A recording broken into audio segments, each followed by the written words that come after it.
Georgia is a Black Sea. საქართველოს შავი ზღვის რეგიონში მდებარე სახელმწიფოა. შავი ზღვა წარმოადგენს ჩვენს ისტორიასა და ამბავს. ეს საქართველოსთვის მნიშვნელოვანი საკითხია. ყურადღებას გავამახვილებ რუმინეთისა და ბულგარეთის ევროკავშირში გაწევრიანებაზე.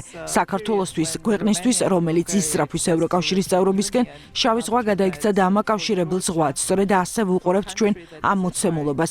შავი ზღვის გავლით კავშირების გამყარება ჩვენთვის მნიშვნელოვანი სწორედ ამ თვალსაზრისით არის. შავი ზღვის რეგიონში არსებობს ბევრი გამოწვევა.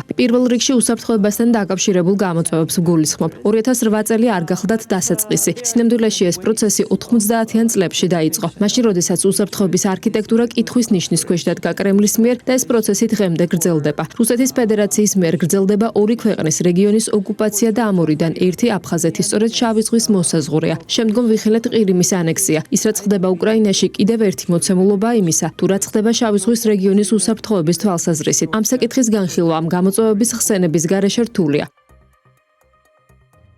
საქართველო არის შავი ზღვის რეგიონის სახელმწიფო ევროკავშირში გაწევრიანების მკაფიო ამბიციით. ჩვენ ღიად ვაცხადებთ, რომ გსურს ვიყოთ ევროკავშირის წევრი სახელმწიფო. 10 წლის განმავლობაში დავამტკიცეთ, რომ შეგვიძლია ბევრი რეფორმის გატარება, რომ შეგვიძლია ევროპული სტანდარტის ათვისება და ევროკავშირთან ასოცირება. რეგიონში საქართველო ამ თვალსაზრისით სამაგალითოა. ჩვენ დავამტკიცეთ, რომ საქართველო საიმედო პარტნიორია. ჩვენ ვიყავით ნატოსა და ევროკავშირის მისიის წევრი. ჩვენ ინტერესი გახლდათ ნატოსა და ევროკავშირის საკუთარი პასუხისმგებლობის დამტკიცება. ჩვენ აქ ვართ და მზად ვართ თანამშრომლობისთვის. ღიად ვაცხადებთ, რომ გსურს ევროკავშირის წევრობა და ამავე დროს მნიშვნელოვანია თუ რას გვთავაზობს მეორე მხარე. დიალოგის გარეშე, შავ ზღვასთან დაკავშირებით ერთმანეთის თვალსაზრისის გათვალისწინების გარეშე შეუძლებელი იქნება რეგიონული განვითარება. ინტერესების გატარება ბევრი სხვადასხვა გზით შეიძლება.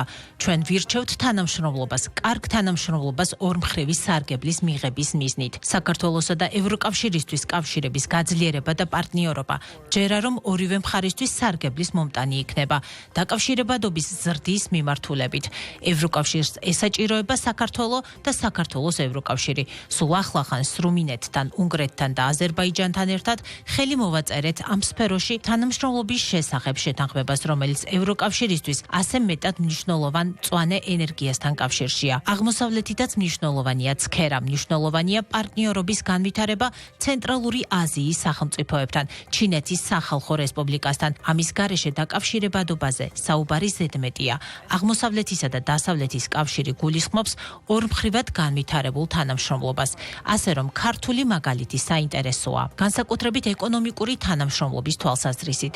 ჩვენ გვაქვს თავისუფალი ვაჭრობის რეჟიმი ბევრ რეგიონულ აქტორთან, არა მარტო მეზობლებთან, როგორც ჩინეთის სახალხო რესპუბლიკასთან, ასევე ევროკავშირთან, ცენტრალური აზიის სახელმწიფოების უმრავლესობასთან. ეს კი დანამდვილებით იძლევა იმპულსს საქართველოს როგორც დამაკავშირებელი ჰაბისა.